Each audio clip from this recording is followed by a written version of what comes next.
Costuma-se dizer que os melhores vilões do Batman são reflexos do Cavaleiro das Trevas. Vilões como Duas Caras representam sua dualidade, Senhor, o sentimento de perda de Freeze e o Charada, seu intelecto obsessivo e imponente. Mas existe um vilão obscuro que apareceu apenas uma vez e levou essa ideia ao pé da letra. A Ira é o oposto exato do Batman. Um homem cujos pais criminosos foram mortos pelo policial e que dedicou sua vida a se vingar. E quando esse personagem chegou ao universo de Batman, a equipe criativa pegou a mesma ideia e a desenvolveu, dando-lhe um parceiro adolescente que ele próprio despreza o Batman. Mas antes de chegar a esse, William e Andy Malari eram ladrões que foram presos na mesma época em que os pais de Bruce Wayne foram assassinados. Desde então, William e seu irmão mais novo, Andy, se tornaram amigos de Bruce Wayne, que estava sob sua tutela. Dick Grayson, com quem Andy tinha uma rivalidade.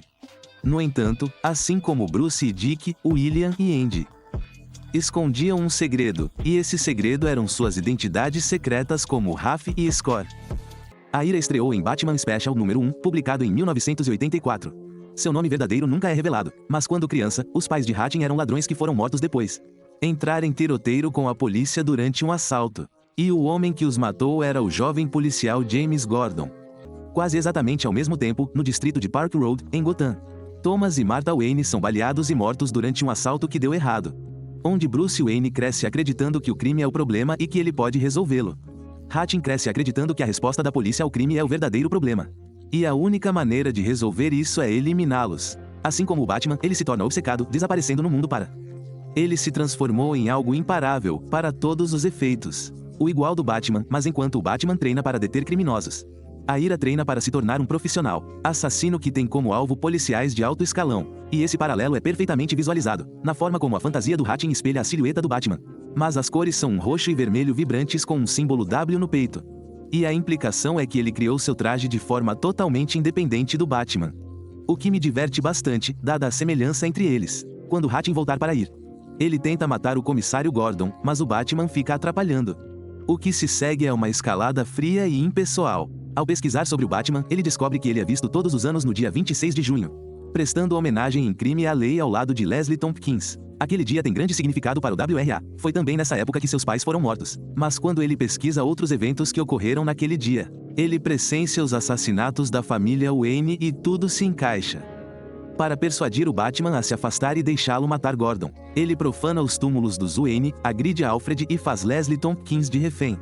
Mas Batman é tão dedicado à sua causa quanto ele. Batman se recusa a comprometer suas crenças e não deixará Gordon morrer. No fim, é a Ira que acaba morrendo, consumido pelo fogo que ele mesmo ateara e caindo sobre Park Roy. A mesma rua em que o Batman sobrecarregado fala sobre ironia. A essa ideia também se fornecia um antipisco na forma de desprezo. A visão do Batman sobre a Ira é bastante fiel aos quadrinhos originais. Mas desta vez a história não se detém no conceito de brutalidade policial. E, em vez disso, segue a fila de Prometeu. Os pais de William Mallory eram criminosos. Sim, mas suas mortes nunca são explicitamente confirmadas. Apenas que eles foram presos por volta da época dos assassinatos de Wayne. Com base na forma como são mencionados, somos levados a inferir que eles já faleceram. William e seu irmão mais novo, Andy, herdou mais do que apenas a fortuna da família. Eles herdaram uma visão de mundo que não vê o submundo de Gotham como um problema, mas como uma comunidade que precisa de proteção. A Ira chega a admirar até mesmo os criminosos que mostram ao mundo suas verdadeiras faces. Assim como o Pinguim, o Crocodilo Assassino e o Ventríloco, tudo em nome de ganhar a vida. Batman e Robin, e nossos vilões, ira e desprezo. Essa luta nos mostra como, mesmo em combate, William e Andy, que agora chamaremos apenas de ira e desprezo, espelham Batman e Robin. E essa imagem espelhada continua sendo mostrada ao longo de todo o episódio. Após a luta, Ira e Desprezo escapam e vemos uma ligação telefônica entre Bruce e Ira. A conversa entre os dois continua o tropo da imagem espelhada que vimos até agora. Durante o trabalho, uma luta começa, onde Batman e Rafe descobrem as identidades um do outro. Após a luta, Rafe e Scorn escapam.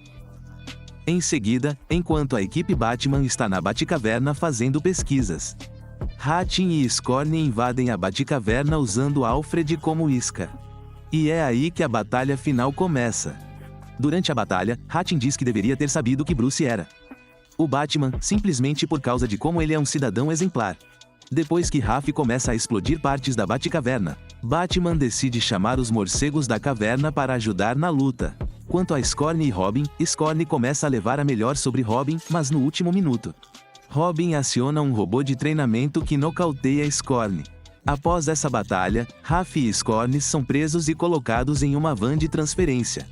O único problema é que o Coringa retornou disfarçado. E usa seu gás do Coringa em Raf e Scorn, fazendo com que eles enlouqueçam completamente. E essa seria a última vez que veríamos Raf e Scorn. William Mallory e Andy Mallory, também conhecidos como Raf e Scorn, na minha opinião, trouxeram uma história e um episódio interessantes no geral. Publicada em 2008, a história em quadrinhos Batman Confidential apresenta Hatchin, que é um pouco diferente de sua versão de 1984. Logo nessa edição, o leitor é apresentado ao seu rancor assassino contra as forças da lei. Ele mata um policial azarado chamado Pilchard, que provavelmente estava em patrulha noturna. Mais tarde, Gordon convoca Batman e lhe mostra as imagens da cena do crime capturadas por uma câmera de segurança próxima. Por um momento, parece que foi Batman quem matou Hatchin. Portanto, não é difícil presumir o quão semelhantes Hatchin e Batman eram, até mesmo na aparência.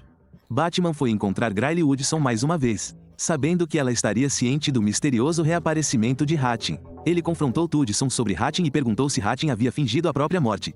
Uma ideia que pareceu perturbar o Woodson. Batman garantiu que esse novo assassino na cidade devia ser um imitador do Ra's. Mais tarde, Batman e Alfred informaram Asa Noturna sobre seu último encontro com Raf. E, enquanto isso, Raf sequestra Grayle. Para piorar a situação, Gotham estava sediando uma convenção nacional de policiais. Gordon garantiu alta segurança para todos os participantes e lhes forneceu escoltas.